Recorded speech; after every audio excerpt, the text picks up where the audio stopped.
Alors, salut les amis, comment allez-vous? Ceci est mon premier tutoriel sur le codage et en ce jour, je vais vous apprendre à faire un jeu assez simple. Et c'est aussi mon premier tutoriel en français. Voilà. Pour ceux qui parlent anglais, je pense qu'ils vont suivre les sous-titres. Voilà. Donc, je vais commencer maintenant le jeu, mais avant, allez-y sur ma chaîne YouTube et abonnez-vous tout simplement. Et cliquez aussi sur la cloche de notification, comme ça vous aurez accès à toutes les nouvelles vidéos. Voilà, je commence le tutoriel.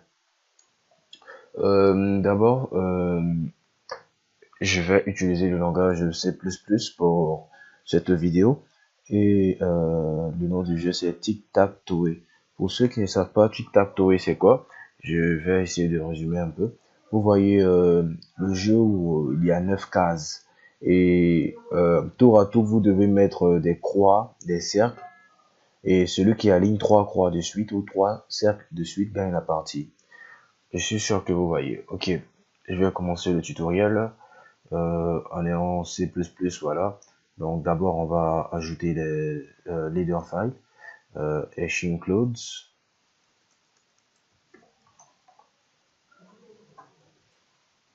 iOS stream, sorry.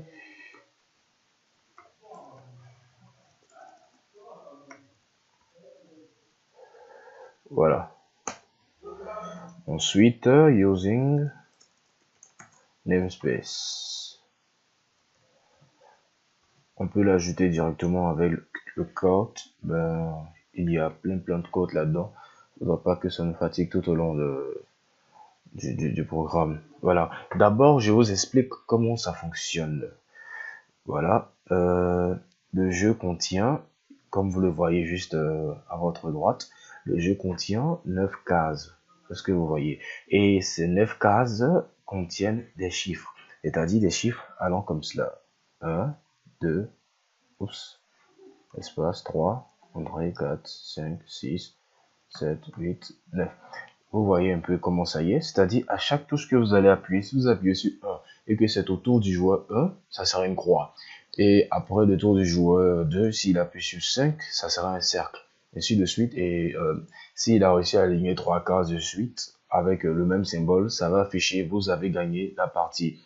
Voilà, c'est un peu ça. Ok, on va commencer à faire. Et comment représenter ce schéma? Pour ceux qui ne savent pas, je vais l'expliquer, c'est une matrix. C'est une matrix, ce schéma sera représenté sous forme de matrix. Et pour ceux qui ne savent pas c'est quoi une matrix, vous devez déclarer, comment on appelle ça, array à 2 dimensions. Est-ce que vous voyez? C'est-à-dire vous allez créer, déclarer une array avec 2 cases. La première case va représenter les colonnes et la deuxième case va représenter les lignes. Voilà, donc on va déclarer sous forme de caractères parce qu'on va enregistrer que des caractères là-dedans. J'ai écrit char, matrix, voilà, et je fais les différentes cases. On va faire un 3x3. Après, pour améliorer le jeu, on pourra faire des telle sorte qu'au début, on te demande combien tu veux et tu pourras choisir le nombre que tu veux. Si tu veux 3x3, 6x6, 8x8, je n'en sais rien. Bah, tout dépendra que de toi. Ok. Voilà, on continue. Est égal à 1. J'ouvre la braquette. Je mets 1. Ensuite 2. Ensuite 3. Ensuite 4. Ensuite 5. 6, 7, oups, excusez-moi, je reviens, 7, je crois que j'ai déverrouillé la touche, ok, 7, ensuite, 8, ensuite, 9, voilà, je pense que c'est bon, voilà, point virgule. On va à la ligne suivante. On va déclarer une variable. Cette variable va représenter le joueur. Cette variable va représenter le joueur. Dans la deuxième partie de cette vidéo, on va plutôt améliorer, c'est-à-dire on aura un joueur 1 à part et un joueur 2 à part. Ici, on va prendre qu'un seul joueur et ce seul joueur va référencier les deux. Vous allez voir comment on va faire cela. On va déclarer une autre variable de type char qui signifie caractère et je vais la nommer player égale x. Après, je vous expliquerai pourquoi x. Ensuite, on va créer la fonction draw. Quand je parle de fonction draw, je parle du jeu en question parce que le jeu doit être dessiné. Parce que vous voyez, le jeu doit être dessiné. Donc, on va maintenant créer la fonction qui va dessiner le jeu.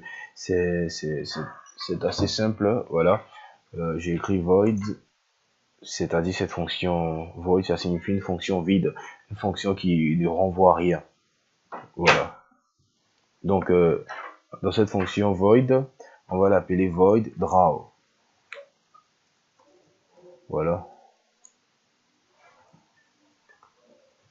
Ok, j'ouvre. À l'intérieur, ils vont d'abord afficher Tic-Tac-Toe version 1.0. C'est juste une animation, c'est à vous de personnaliser comme vous voulez. C'est à vous de personnaliser comme vous voulez. J'ai écrit Tic-Tac-Toe, Tac-Toe version 1.0. Je vais laisser aussi le code source pour que si jamais vous avez des modifications, vous voulez l'améliorer, vous êtes libre de le faire. Voilà. Donc voilà, handle pour que ça puisse aller à la ligne. Oups, désolé. Handle. Ensuite, on va créer une boucle. On va créer une boucle. On va utiliser la boucle for. On va créer une loop. On va utiliser la boucle for pour faire cette loop là, pour qu'elle puisse remplir, comme on appelle ça, notre matrix qui est de type 3 x 3. Pour que toutes les cases soient remplies, allant de 1 à 9. Alors, comment faire? On va dire for I int, puisqu'on n'a pas déclaré la variable dans la fonction. Donc, on va initialiser la variable au niveau de l'initialisation, parce que, comment dire ça? Le for loop est composé d'initialisation, condition et incrémentation. Voilà. Donc, void int equal to 0, i inférieur à 3.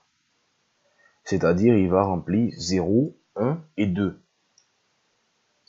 qui font 3, parce que 0 compte, si vous comprenez bien. Ok.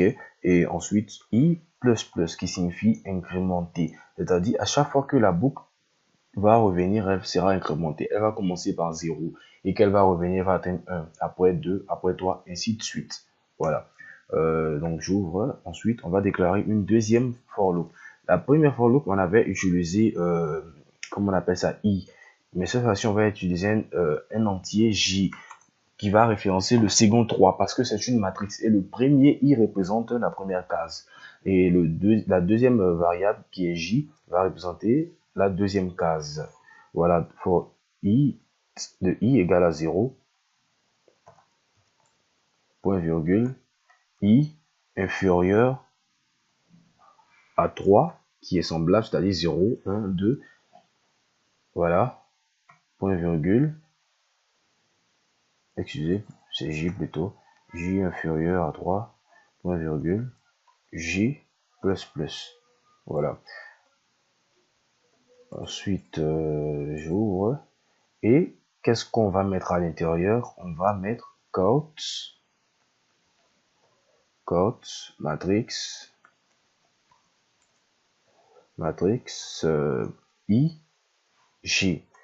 Pourquoi ij? Pour ceux qui ne savent pas, je mets ij pour que le i va référencer la première for loop et le j va représenter la deuxième for loop.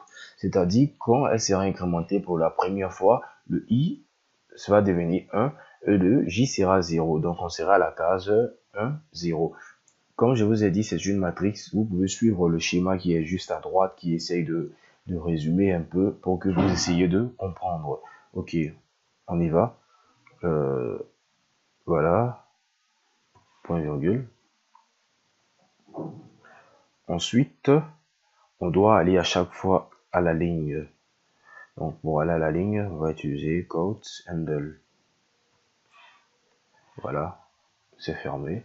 Et maintenant, on va aller à la personnalisation. Comment dire ça?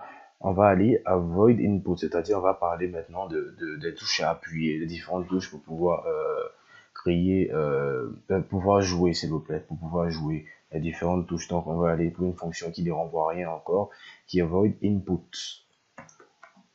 Voilà, void input,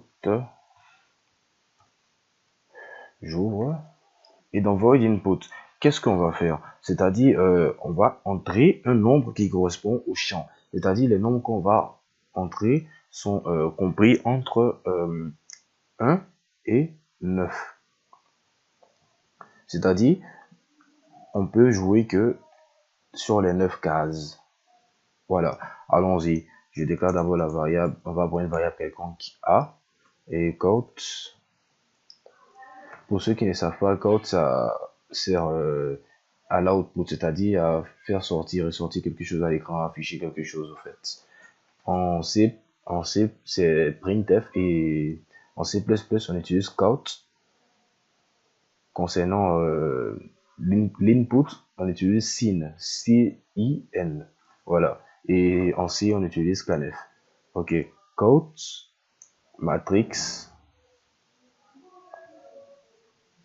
Voilà. Dans le quote, donc s'il vous plaît. Ici, on va écrire press ou bien entrée. Entrée, le nombre correspondant au champ. Quand je parle de champ, je parle de 1 à 9, bien sûr. Point virgule. Sin, comme je vous ai dit, sin est utilisé pour l'input, pour pouvoir entrer quelque chose, une valeur. Voilà, donc sin A, point virgule. C'est-à-dire, il va nous demander la valeur de A, la valeur qu'on attribue à A.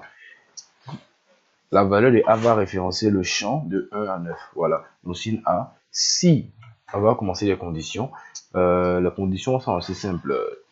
J'explique le tutoriel en même temps pour ceux qui sont débutants. Les conditions, comment elles fonctionnent. Quand tu dis dans la vraie vie, si par exemple, si je vais à l'école, qu'est-ce qui se passera en résultat? J'apprendrai mieux. Est-ce que vous voyez la condition? La condition, c'est si tu vas à l'école. Mais si tu ne vas pas à l'école, tu n'apprendras pas mieux. Voilà. C'est un peu comme ça que les conditions fonctionnent. Donc, on va dire les conditions. On va dire si A égale à 1. Si A égale à 1, qu'est-ce qui se passe? Matrix de 0, 0 sera égal à player. Matrix de 0, 0, 0, 0 sera égal à player. On y reviendra là-dessus, je vous expliquerai un peu plus pourquoi cela. Et vous devez savoir que lorsqu'on a seulement une seule instruction dans l'if, on n'a pas besoin de mettre les brackets pour fermer. Voilà, excusez-moi, j'ai fait une erreur, j'ai ajouté un comma à la fin du if. Voilà. Ok. Maintenant, on va dire sinon si. C'est-à-dire, on a dit si. Si ce cas-là ne marche pas, on va dire sinon si. Après sinon si. Après sinon si. On peut mettre comment on appelle ça, infinité de sinon si. C'est-à-dire, on a 9 cas. On va dire si A est égal à 1 ne fonctionne pas, c'est plutôt A est égal à 2, ou soit c'est plutôt A est égal à 3, etc. jusqu'à 9. Si vous voyez bien. Donc, qu'est-ce que je vais faire? Je vais copier ce texte-là et je vais le coller 9 fois. Juste en le modifiant pour ajouter les else. Voilà, commençons à modifier déjà. 2.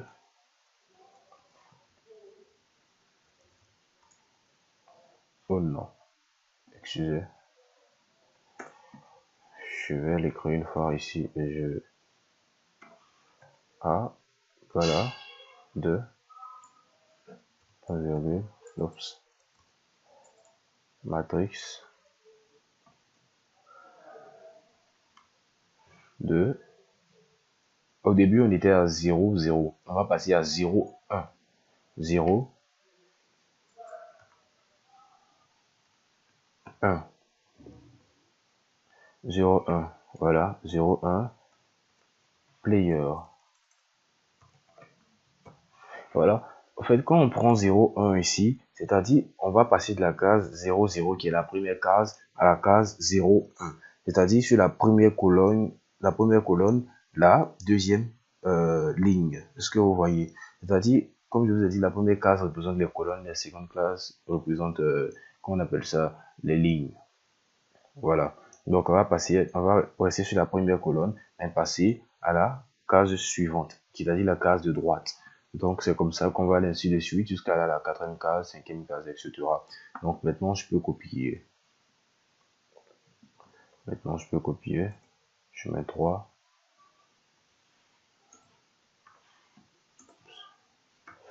Voilà. Et ici je mets 2. 2.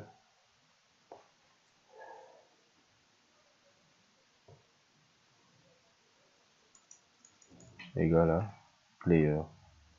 Moins virgule.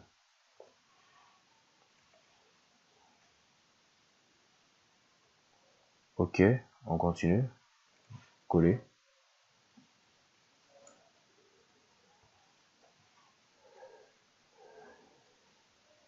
Excusez, je vais le copier rapidement. Voilà. Mes 4 ici.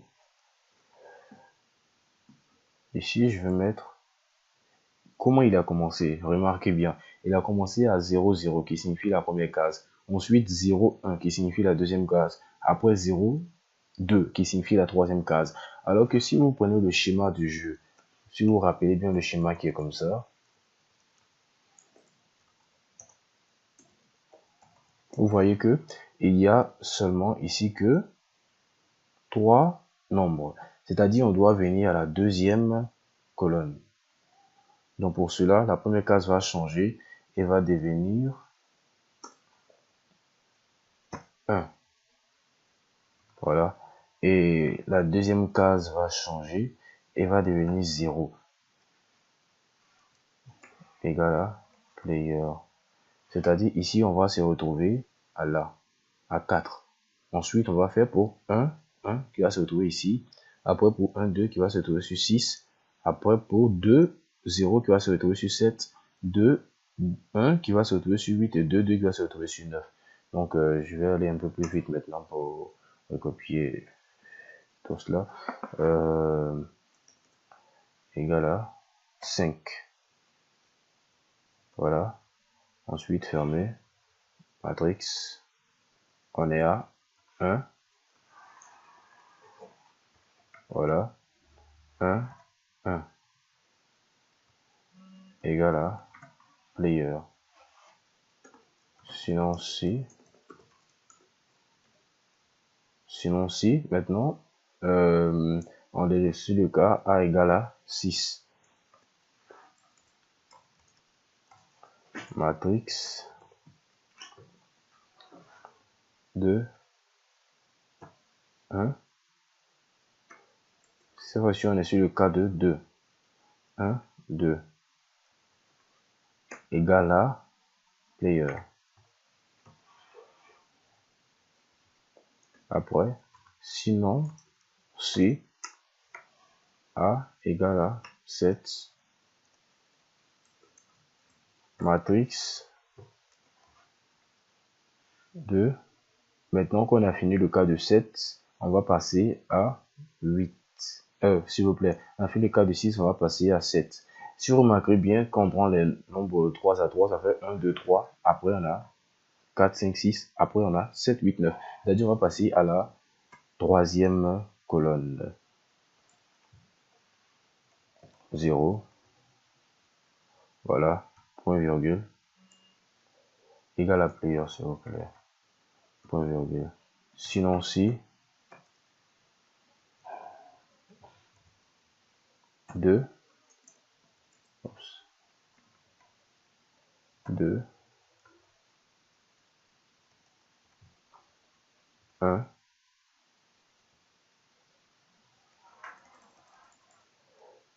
excusez, c'est plutôt A égale à 7,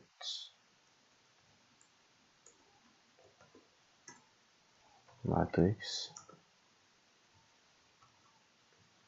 2,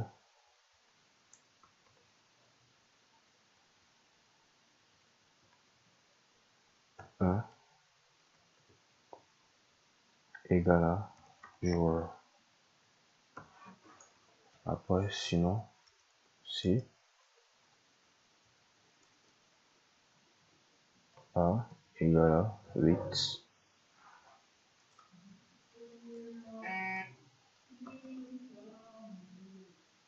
voilà, matrix 2, 2, 2. Attendez, je vois qu'on a fait, j'ai fait 2 fois 7.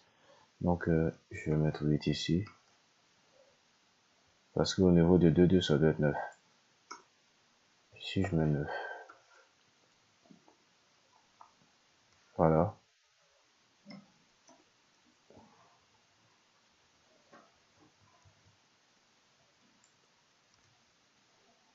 2, je ferme. Égal à joueur. Voilà. Enfin, c'est terminé pour cette partie. Qui représente les différentes touches que peuvent insérer le joueur. Maintenant, on va programmer l'ordre du joueur. Parce que j'avais parlé, vous voyez qu'à chaque fois on a mis player ici. Mais un player représente qu'un seul joueur pour l'instant. Je vous avais dit au début qu'on allait faire seulement qu'une seule variable qui va référencier les deux joueurs. Voilà. Donc maintenant on va faire cela. Comment cela marche? Je mets void. On va prendre le nom d'une fonction, je sais pas, order player. Voilà, order player. Vous devez savoir que les différents noms des fonctions dont je mets, que ce soit draw, input, order player, vous pouvez les mettre en français. Tout ne dépend que de vous. Vous pouvez choisir le nom que vous voulez. Voilà. Ne pensez pas que c'est seulement l'anglais, c'est anglais, l'anglais. Voilà. Order. Et qu'est-ce qu'on va mettre dans order? On va dire que si le joueur est égal à, pour ceux qui ne savent pas, en informatique, on met plutôt double égal pour qui signifie égalité. Voilà. Qui signifie équivaut. Je dois le dire comme ça. Voilà.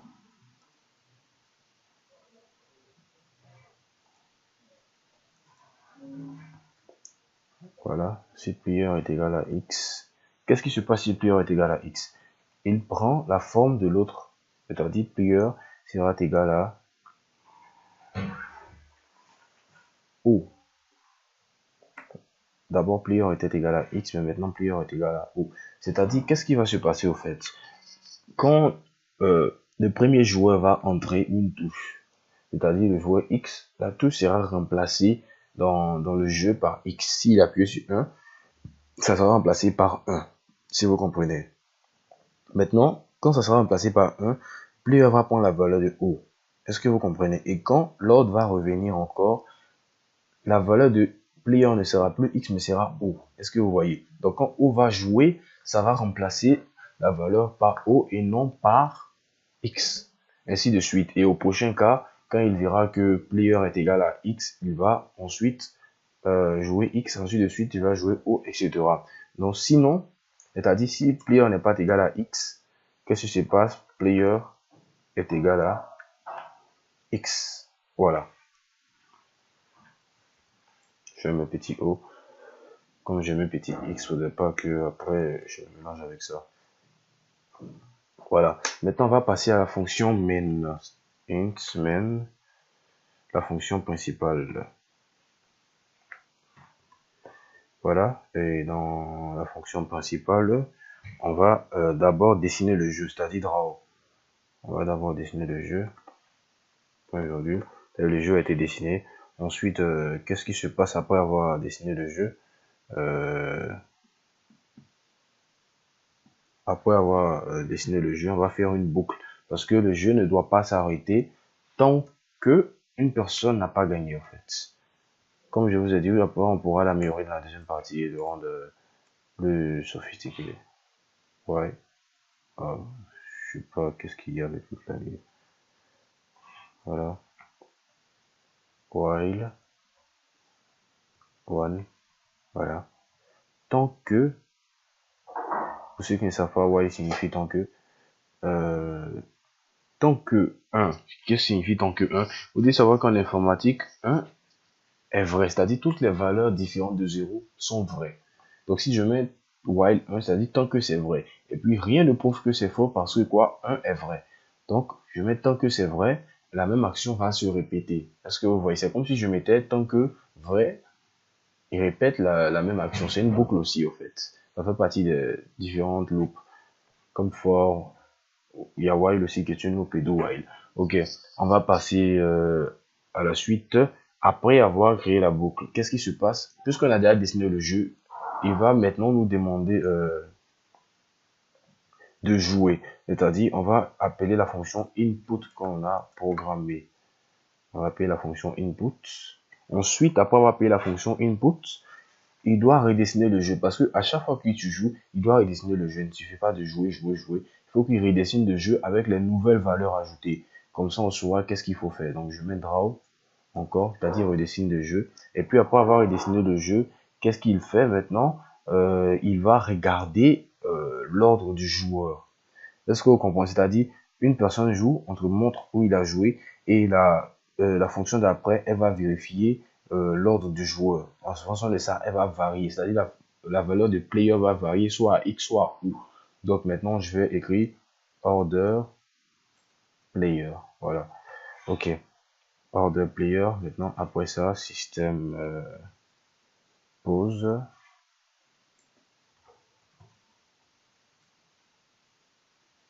Voilà. Ensuite, return 0. Parce que on est dans le type int, donc la fonction doit retourner quelque chose. Je vais voir si j'ai pas oublié de point virgule quelque part. Ici, si j'ai pas mal écrit des variables, pour if r égale à 1, matrix 0, 0, 1, 0, 2, 1, 0, 1, 1, 1, 2, 2, 0, 2, 1, 2, 2. Ok, c'est parfait. Ensuite, ce niveau-là, je crois que ça va. Ok, ok, ok, ok, ok. Donc on va faire d'abord un premier test. Et s'il y a des erreurs, on corrigera ensemble. Voilà. System was not declared in the scope. Je crois qu'on peut supprimer système et relançant. Système, il servira juste à fermer le programme après, juste, comment on appelle ça, la boucle while. Ok, vous voyez un peu comment le jeu s'affiche, c'est-à-dire on a 1, 2, 3, 4, 5, 6, 7, 8, 9. Mais attention, vous voyez que c'est collé, donc on va le décoller immédiatement. Ou on le décolle au niveau de la syntaxe. Vous voyez, entre ces deux guillemets, j'ai pas mis d'espace, c'est-à-dire qu'au fait, il ne met rien entre eux. En fait, ce symbole qui est là représente l'espace entre les deux. Donc je mets espace, et je remets et je lance. Et donc on compile à nouveau le jeu. Vous voyez que c'est séparé. Donc maintenant, si j'écris 1, je vais entrer. Vous voyez que au niveau de 1, c'est devenu X. Je fais 2. Au niveau de 2, c'est devenu O. Ensuite, je fais 3, entrée. Au niveau de 3, c'est X. Je fais 4, entrée. Au niveau des 4, c'est O. Je fais 5, entrée. Au niveau des 5, c'est X. Je fais 6, entrée. Vous voyez qu'au niveau de 6, voilà. Attendez, j'ai pas validé le 6, entrée.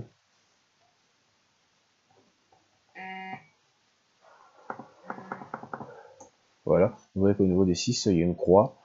Et ainsi de suite, c'est-à-dire croix, cercle, croix, cercle, croix, cercle, etc. C'est un peu comme cela qu'il va fonctionner. Mais vous voyez qu'actuellement, même si j'aligne 3x de suite, il ne va pas me donner de vainqueur. Est-ce que vous comprenez? Même si j'ajoute 3 x dessus, tu ne vas pas me donner de vainqueur. Alors que c'est pas ce qu'on veut. On veut qu'il nous donne un vainqueur à chaque fois. Donc là, on va penser maintenant à chaque angle. Parce que quand vous prenez le jeu, vous devez aligner 3 cases de suite pour battre. Voilà. Donc vous devez savoir que sur chaque angle, déjà, on est un vainqueur. C'est-à-dire les cases 1, 2, 3, si elles sont alignées, tu es un vainqueur. 4, 5, 6, si elles sont alignées du même symbole, tu es un vainqueur. 7, 8, 9, pareil. Au niveau des diagonales, tout ça, vous voyez juste le schéma qui est à ma droite. Chaque couleur représente un angle bien précis. Est-ce que vous voyez? C'est-à-dire, en suivant cette ligne, cette droite, au fait, vous gagnez la partie. C'est pour ça que j'ai mis différentes couleurs afin que vous puissiez vous retrouver. Ok, donc, eh bien voilà les amis, pour raison de durée, j'ai décidé de faire ce tutoriel en deux parties. Voilà, parce que je ne savais pas que l'explication allait prendre assez de temps comme cela. Voilà, donc j'ai décidé de faire ce tutoriel en deux parties. Demain soir, à lundi, vous aurez la deuxième partie. Merci d'avoir suivi ce cours. Et si vous aimez cette vidéo, je vous prie de souscrire à ma chaîne et voilà, merci.